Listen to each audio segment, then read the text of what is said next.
Hey guys, so this is here bringing you another video. Now welcome to another patch note breakdown. So today we're doing 11.10 and this one's got some pretty cool stuff in it. The jungle update is quite important to me at least. I played a game earlier that it was kind of like, it would have been a perfect example of why we need that jungle update, and hopefully it'll be really good in its results. So this one worth knowing is obviously last patch was kind of the MSI patch. It's for the tournament mid-season invitational. That tournament is still ongoing, but that tournament will be locked in for 11.9. That won't move on to 11.10. Tournaments always get locked into the patch, but tonight the game will be getting patched. And tomorrow in our solo queue games, these will take place.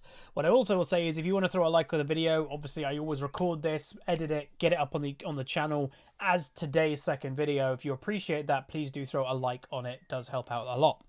So let's get into it. So we got the little overall thing here. I'm not going to make it big because I think it's probably big enough. That's fine. So we have some nerfs too, and not too many champions here. And this is the well, we'll go over it later, but there is kind of the meme. But Bard, Darius, Galio, Jinx, Katarina, Talon, and Thresh. And then buffs to Kale, Kennen, Lux, Yuumi, which is really weird, and Zyra. We'll go through the Katarina nerf later on. But I think most people could agree there are some champions that may be missing from this. Sylas is probably quite a big one. When nearly every single game, Sylas and even Diana still is pick or ban. And when you see a lot of the high rating players, if we looked at, obviously we did the mid lane video for the DWG, I think his name's Showmaker. Yeah, he's been spamming Sylas to climb. Why is he doing that? Because Sylas is really overtuned right now. No nerf. But the conspiracy grows for some people because Sylas is getting a new skin. Today, the new project skins were shown, and he's actually getting a prestige skin. Is he not getting nerfed because of that? Maybe. It's a bit obviously like I wouldn't want Riot to not do that, but sometimes it's like, why aren't these champions getting nerfed? No idea. We also are getting a VFX for Kog'Maw, a VFX upgrade. We're getting new skins, so Arcana is the new line, and Arcana Xerath does look very good. As I've mentioned a couple of times, though, it's kind of like young Xerath. Like, what would he be when he was a teenager in power? I wish it was a legendary skin with at least a voice changer, even if they made the pitch of the voice higher, because that skin, it doesn't align with his voice at all. It's his normal voice. It's a very rustly and deep voice. I'm power, I'm Xerath, and then he looks like a teenager. So that's my only criticism. It looks fantastic, though. I'll still use it. And then we have system updates for Abyssal Mask, Gore Drinker, Rage Blade, Rift Maker, Phase Rush, and the jungle as a whole. These skins, by the way, because I always get the question, remember right here, May the 13th is when these skins will become available. So let's get into it. Bard. Passive base damage decreased. So the base damage, obviously, is the auto passive that he gets. The base damage it has been doing 40. It's now going down to 30. So that's actually quite a big nerf, to be honest. That is what, a 25% damage nerf for that? Doesn't, the 10 damage doesn't sound like a lot, but when you actually put it into context, that is a 25% nerf. That's actually quite a lot. But, Bard, you could say he may do a bit too much damage in his passive anyway. So it's not like I disagree with it, but yeah. Darius, so a champion that I personally don't see a lot of Darius, but I do know he's still pretty strong in the game. And they are nerfing him by making the E longer cooldown. So the E started at 24 seconds and it used to go down to 12 seconds. It's now 26 seconds, 2 seconds, and now 18. So yes, it's nerfed in early game, but it is also really nerfed in late game. A 6-second nerf in late game. And obviously he might get some ability haste and stuff like that, but that is a nerf. So for 1v1 duels, 12 seconds, maybe in a big 1v1 duel in late game, you could get 2 E's off. Maybe now you can't. That's kind of big. Galio. So I will say, slight spoiler, I guess, upcoming. I played a Galio game today. I think that game is getting uploaded, and he actually felt quite strong. So for him to get buffs interests me because I actually felt like he was pretty good. But let's see what it is. Is it actually buffs or no? So the W, it might be nerfs. The W cooldown is being nerfed. So it was a 18 second at rank 1, and it used to scale down to 16 seconds. It's now 18 seconds across all ranks, so the same as it was with rank 1, so it doesn't go down in cooldown anymore when you rank it up. But the damage has... Oh, it's just nerfs. Oh, wow, never mind. I thought it was buffs. Why did I think it was buffs? I don't know. It's a nerf. So it used to do 8% max damage shield. Of his percentage will from maximum health. It used to be 8% of his maximum health, still that, but then it used to get up to 20%. It's now only 15. So yeah, I don't know why in my head, even in the game and early on Galio, I was like, I think he's getting buffs. Apparently not. It's getting nerfs. I don't know why I thought it was buffs, but no, it's nerfs. So they're nerfing Galio. Again, I'm okay with that because I was very confused when I was like, is this champion getting buffs? He feels really strong. Nope, he's getting nerfs, and that now makes more sense to me because he did feel really strong. Jinx, so I presume nerfs. She's like in nearly every game. Base armor decreased and our damage now capped against epic monsters. Oh, that's huge. So again, I think I've pointed this out in commentaries that why is Jinx Rocket so good at stealing objectives? It's because it used to do more damage to Baron or Dragon than a jungler's Smite. And, you know, obviously, it goes without saying, if you fire a Jinx Rocket at Baron, it will not explode. If you fire at a Dragon, it will not explode. It only explodes if it hits a champion. But when you know the enemy team are doing it, you just fire it directly at Baron, it's probably going to hit one of the enemy team, and the splash damage from the Mega Rocket literally did more damage than Baron than Smite. You could not outsmite it if it was around. I think it might have even been at 50. It did 1500 plus damage, and obviously the maximum Smite you can get is 1000. So the new change. Execute damage against epic monsters is now capped at 1000, and AoE damage is capped at 800. So it's still 1000. So that means at max rank, well, actually no, with the jungle change, okay, with the jungle change, it's a bit better because they are changing Smite later in this patch note video. But basically, Jinx now, her rocket is now capped to do the same damage as Smite. So it's more fair. So a good jungler might still be able to outsmite it, but where before, when the rocket was doing 1600 damage execute on the Baron, you have 1000 smite as a level 18 jungler, you could not outsmite it. It was just, that's why it was so common for Jinx to steal objectives. And then secondly, her armor's been nerfed, so a little bit less tanky from the get-go of the game. I think that's fair. Again, when you're seeing an AD carry in every single game, it's one of two things. Either they're overtuned themselves, or, which I think is a lot more common than people think, other picks are just weak. Sometimes I wish Riot didn't do the let's just blanket nerf stuff. I sometimes wish they actually just buffed more things. But they seem not to go that way. Why not bring other things to the level of the popular picks? But I don't know. So this is the meme that everybody's been talking about. Katarina is insanely dumb this season in many ways. You know, a lot easier to play than she's ever been. She used to be the one-trick champion. She no longer is. Anybody can play this champion. And again, I'm not trying to mean offense. That just is beep. That just is the way that it is. And she's been taking over games, really oppressive. She could lose lane, but then roam bot lane, get a double kill. So what is their answer to this champion? A 5 movement speed nerf. So I will say it will affect her, you know, because some people are like, that's not going to do anything. I mean, it's not going to do much, so I'm not going to say it's a big nerf. But she is a melee champion, technically, so if she's running away or running towards, she is going to be slower.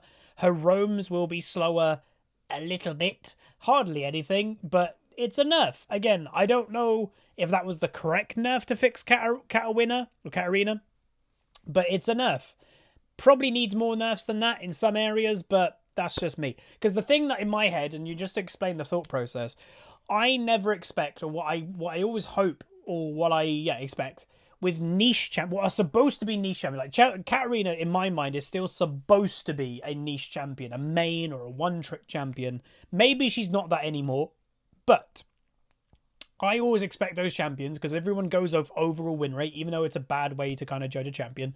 I expect a Katarina, a Sylas, a Azir, Aurelion Sol. I always expect those champions to have negative win rates because they are supposed to be hard to play, and they are requiring a lot of knowledge normally to pull a champion off. So when you see a Katarina being one of the better win rates in the game, wherever it may be, or even if it's above 50%, that's when you can kind of start going, that champion might be a problem because it's supposed to be a niche pick. So you might go, How does that make sense? Well, the people that play the champion really well will do good on the champion. The average person that plays on it will do terribly, so they always drag down that win rate. And I think Katarina's win rate right now is it's not bad. It's above 50%. So that's when you've got to start kind of looking at that going, maybe that needs bigger nerfs, but we'll see how this goes. Kale. So Kale, yeah, she's a little bit weak right now. Obviously, she's a hyperscaling carry champion. What are they doing? So it's all to do with the passive. So the A flame AP damage ratio. So I guess that's the AoE when she gets the AoE going, or the fire spreading in AoE. It used to do 20% AP damage ratio. It's now 25, so a little bit more damage from her ability power. The transcendent bonus attack range. That's pretty... Ooh, that's nice. Ooh, that's really nice. So she used to get a 50 bonus attack range when she had transcended. She's now getting 100. So that actually kind of makes quite a big difference, so she can be even safer. And then finally, the Miura Mana Bug Fix. Kale's fire waves now properly apply Miura Mana Shock. So apparently that item just wasn't really working well with Kale, and some people do buy that item on her. So that across the board is Kale buffs. So that might go quite well for Kale. Maybe I'll have to play a game on her soon. It is a donated pick for the Smurf series, so we might look into doing that. Kennen, another champion that I know is donated and I need to play a game of, and that is W max stacks bonus damage increase. So it's a buff. Don't see much Kennen right now, if I'm honest. So the maximum stacks bonus damage used to be 10, 20, 30, 40, 50 with a 20% ability power ratio and also with an AD ratio as well. It's now doubling that in the rank 1, but it's not doubling all the time. So it does 60 damage at rank 5 now instead of 50, but it's getting 5% more ability power, so it's better scaling for Kennen with his W. And also, the attack damage is getting the same. Yeah, that's the same. Okay, so it's a bit of an ability power buff for Kennen. I think that's good. And obviously, that just affects his W, but do not underestimate that. When you ult as Kennen, your massive AoE that's doing damage, you also press W after your ultimate that's affected by all like the electric going on.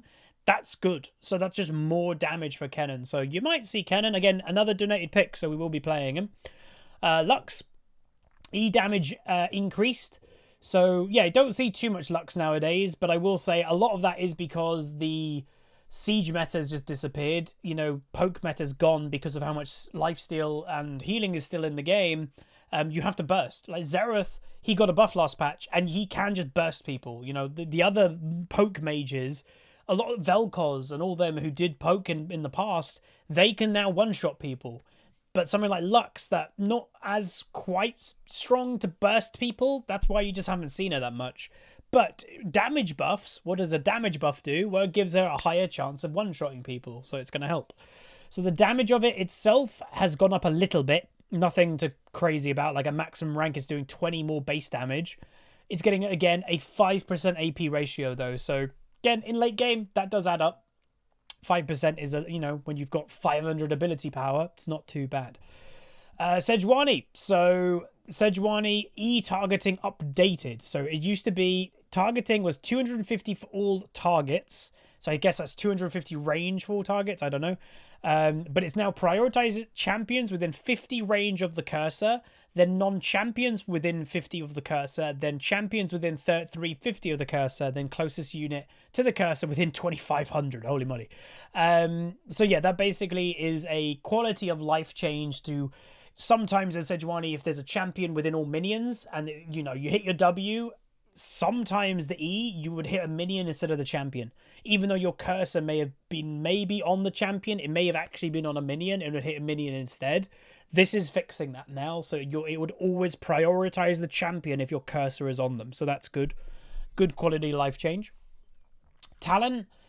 Again, I don't think Talon's that good, but apparently in elite play, again, there's a pattern emerging that roaming is the playstyle right now. Katarina, Talon. So elite play is obviously the really high tier challenger, etc. So maybe I don't think Talon's that good because I just don't see many good Talons.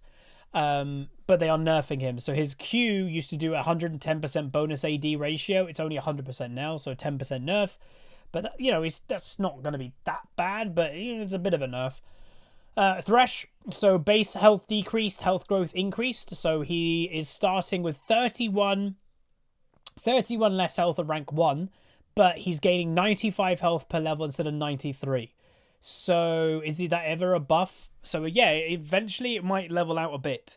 So when he's level 10, that will be, if it's giving him, what, 2 more health per level, at level 10 he'll gain 20, and that's not catching up yet. So yeah, basically by the time he's like level 16-ish roughly is when that's going to equalize and actually be a buff. So he's going to be a slight amount more base health at level 16 plus, but it's a nerf until that point.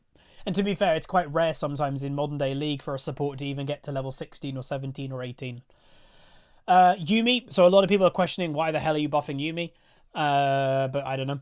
So the Q base damage and empowered damage increased in the W ally bug fix. So the base damage of it is going up by 10 across the board. The empowered damage of it as well is going up 15 across the board. So more damage for a champion, I guess.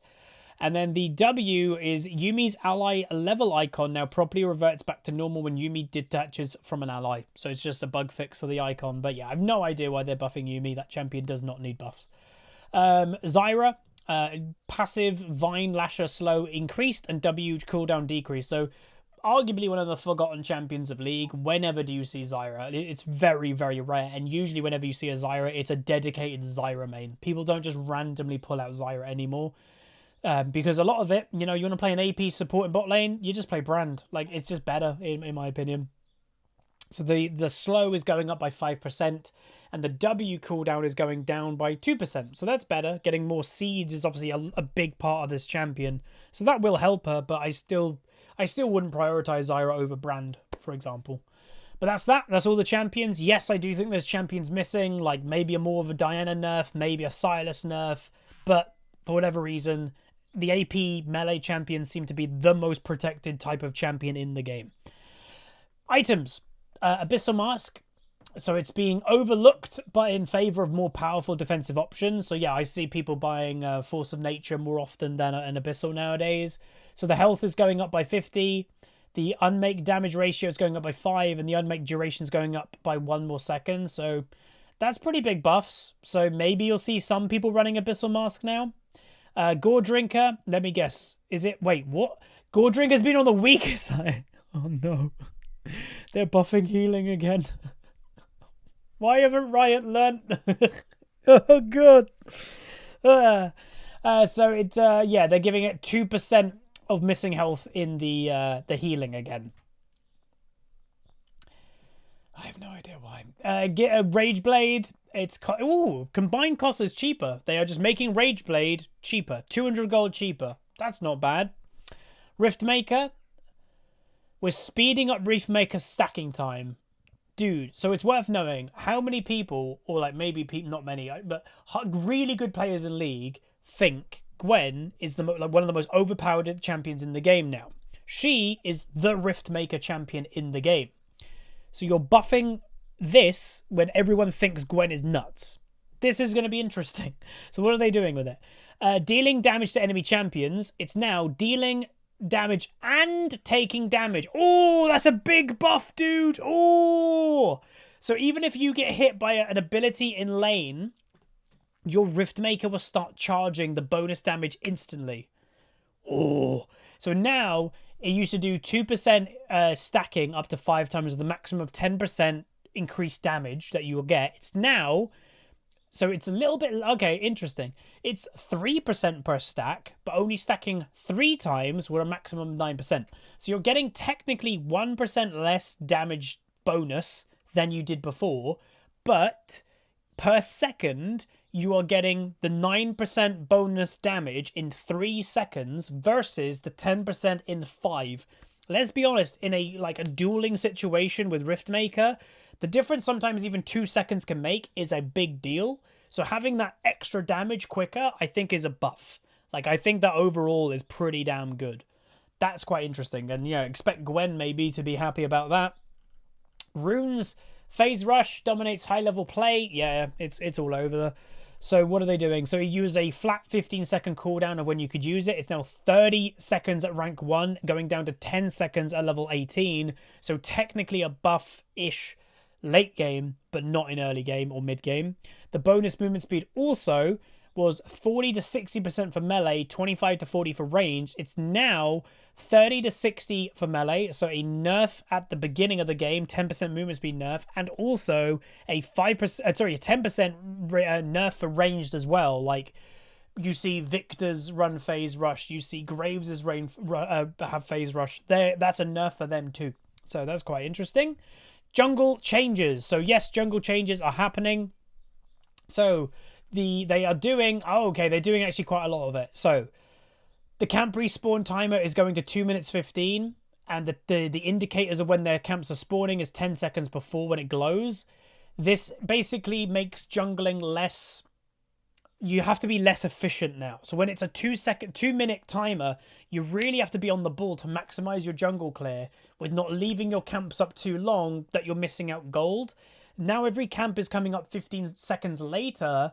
You can be a little bit sloppier in your play and not get punished as much. So you can be a bit slower. You can have one more gank. You can be a bit late to the camp because you've based. You're not going to get as punished now because, you know, some people don't think about it, but the quicker you kill all camps, the quicker you make more gold because the quicker those respawn. So you constantly want to be trying to maximize how quickly you're rotating the camps. And this makes it that, yes, you can't do it as often, but you can be a bit sloppier with it, or if you get punished by dying early, then you don't get punished as much. So it's a bit less punishing.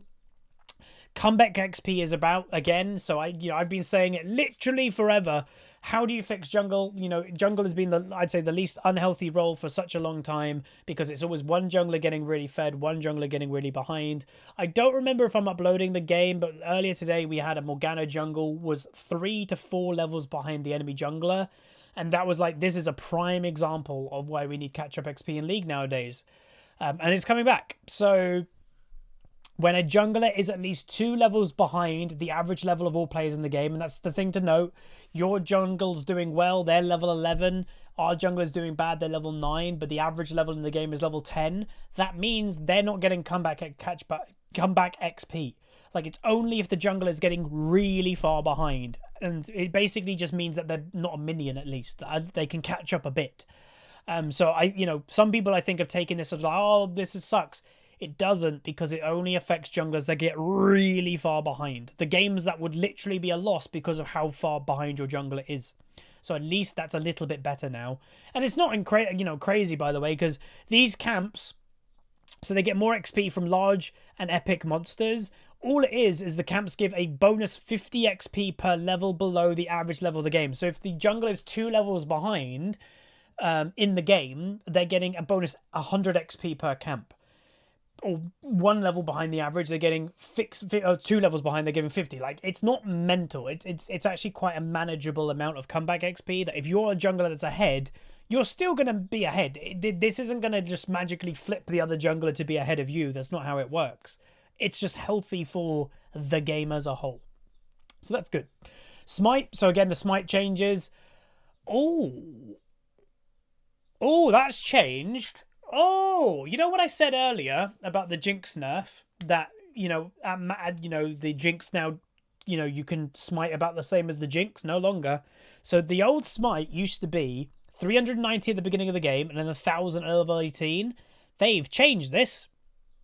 It does 450 at base at level 1. So you get a little bit of a buff from the beginning of the game.